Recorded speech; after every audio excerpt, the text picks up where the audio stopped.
नमस्कार विद्यार्थी मित्रांनो, तुमचं मूल खूप अभ्यास करतं पण दुसऱ्या दिवशी सगळं विसरतं कारण अभ्यास नाही. तर मेंदूची ही एक सामान्य सवय असू शकते. चला तर मग जाणून घेऊया. नंबर 1, फक्त वाचन म्हणजे शिकणं नाही. मेंदू फक्त वाचलेली माहिती जास्त काळ लक्षात ठेवत नाही.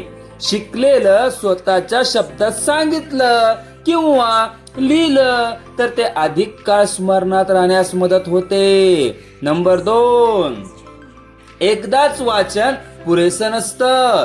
मेंदूला माहिती टिकवण्यासाठी योग्य अंतराने उजळणीची गरज असते, म्हणजेच रिव्हिजन. बाळांनो, थोड्या थोड्या अंतराने पुनरावृत्ती केल्याने आठवण मजबूत होते.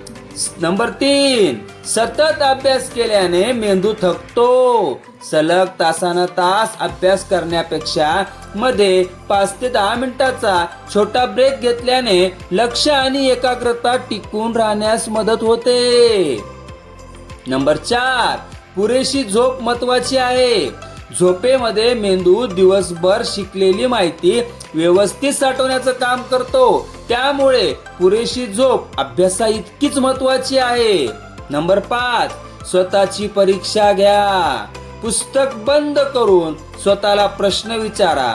उत्तर आठवण्याचा प्रयत्न केल्याने स्मरणशक्ती अधिक मजबूत होण्यास मदत होते. बाळांनो, अभ्यास विसरणं म्हणजे तुम्ही कमी हुशार आहात असं नाही. योग्य पद्धतीने अभ्यास केल्यास तो आठवणीत राहू शकतो. अशाच उपयुक्त शिक्षण टिप्ससाठी सक्सेस स्टडी हबला फॉलो करा आणि हा व्हिडिओ तुमच्या मित्रांसोबत शेअर करा. धन्यवाद.